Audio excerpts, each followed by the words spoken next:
the betting, the not so much anymore, is more down to my own fault. I need to get studying again to get the edge back. But yeah, it's a great product.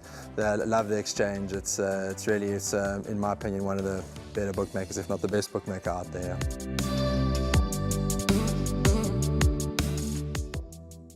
We're on to race number 2 now. That'll jump at 1300. It's the call now or play online, www.trackandball.co.za, MR94 handicap. It's another race over 1,000 meters, which is the sprint trip. Sheldon, I thought this race is very, very competitive. There are a number of speedsters here, but the horses that I've singled out are numbers 2, Adina, number 8, Just a Guy Thing, number 9, Love in Winter, and number 10, Renaissance Man. Now, it doesn't end there because there are a lot of speedsters in this race. Just touching on number 2, Adina from the Garth Puller yard. It's an absolute speed machine, gets a good draw. Sipesihle-Slengwa, he takes the 1.5 kgs off. But having said that, this is a very competitive field, does meet a lot stronger. But the plus side, she's very, very speedy. Yes, when you look at this field, if you look top to tail, I think 6 out of the 10 they've won over the course and distance. A number of them absolutely love it here.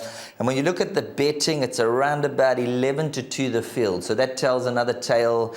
And you look at the runners, Goliath Heron, number 1, a horse who really goes well here. He's drawn 1. He's a horse who's done exceptionally well for the connections, notching up 6 victories. We know Clinton Binder, when he brings his horses to KZN, they're very, very effective. Number 2, Adina. Now look at her course and distance record. 6 runs for the 4 victories. So she absolutely thrives here. Then you got horses like number 5, Hooves of Troy. And then you mentioned down the page, Just a Guy Thing, Renaissance Man, who beat Isi Vungu Vungu, who came out to win the Grade 1. Unfortunately, is drawn out 10. So this race, hopefully they don't cut throats. It's going to be a tactical race. There's going to be a lot of speed. And it might just set up for a horse sitting just in the wings to pick them up later on.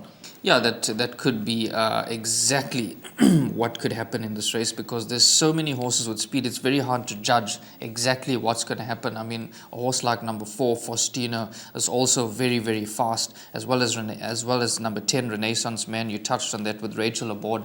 Takes the 1.5 kgs off. We're not quite sure what she's going to do from Barrier Gate 10. And then maybe a horse like Just a Guy Thing could be staying on nicely in the business end of affairs, trading at around about 11, 12 to 10 for a place. 100% right. So the opening leg of the place accumulator, what Devon and I are saying is go as wide as your budget will allow. The speed is going to be a plenty. You blink, you'll miss race number 2.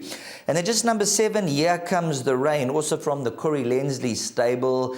He's a horse who's got a host of issues. He's a bleeder. He coughs a lot. He gets scalped. He has a lot of excuses. But I think he just might be a horse that could lurk into the trifectas, because they're going to go very, very quick. And Here Comes the Rain might be able to run into the minor spots.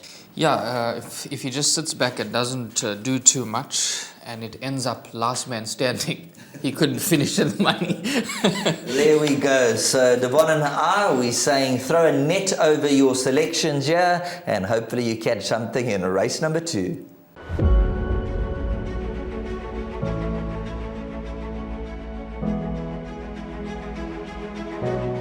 It's Donovan Everett from Cape Racing, and I'd just like to say it's an absolute pleasure to be involved with Intrabet and Cape Breeders in this golf day today here at Pearl Valley.